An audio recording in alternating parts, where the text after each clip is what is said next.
আসসালামু আলাইকুম। আশা করি সবাই ভালো আছেন। আলহামদুলিল্লাহ আমিও ভালো আছি।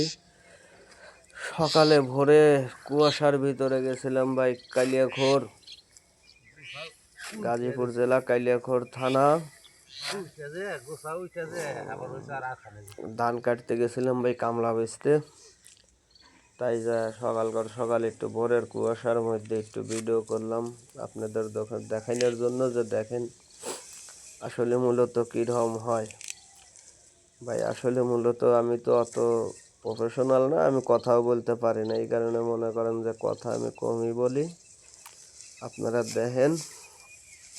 আর আমি কি বলবো রে ভাই, এত কুয়াশার এত শীত, হাত পাও ঠান্ডা লেগে যায়। এইরকম কুয়াশার ভিতরে মনে করেন যে ঠান্ডা হালকা বাতাস, তার মধ্যে মনে করেন যে পাখি কলরব ভালোই লাগে। ঠিক আছে, তো মূলত মনে করেন যে 35 শতক জায়গা 3জন লোক কাইটিয়া বাইরে শেষ করা লাগবে, এই সে গেছিলাম। পরে মনে করেন যে পুরোটাই ভিডিও করলাম, যে এই বইটা দেখাই, যে মানুষজন বিশ্বাস করতে পারে না যে 35 শতক জায়গা 3জন লোক কাটা লাগবে, মাথায় করে বওয়া লাগবে, তারপরে আবার ডামে বাইরেন লাগবে। ঠিক আছে, এই কারণেই মূলত ভিডিওটা করলাম। দেখেন কুয়াশা ভাই দেখাই যায় না, আবার ঠান্ডা বাতাস ছাড়ছে ভাই, কামলা গাছার কোনো রকমের নাই। এই যে ঠান্ডার মধ্যে শশা কাটতেইছে। ঠিক আছে, তো ভাই পৌষ মাসের দিন, শীতের ভিতরে ধান কাটা খুব কষ্ট লাগে। তো মূলত আমি এইটাই কাজ ভাই, কৃষি কাজ করি। ঠিক আছে, মাঝে মধ্যে 2-1টা ভিডিও বানাই ভাই। আমরা ওই ব্লগ বানাই, অত প্রফেশনাল না, আমরা ওরকম পারও না ভাই।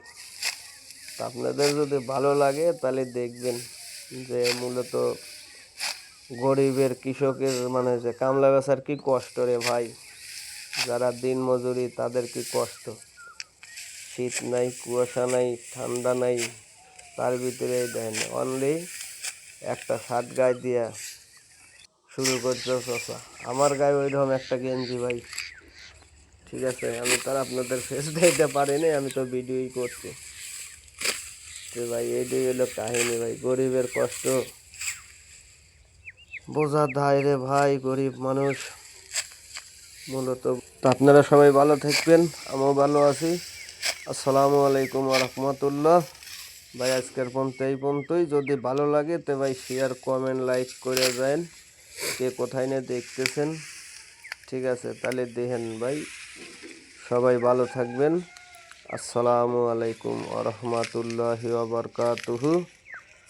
আল্লাহ হাফেজ।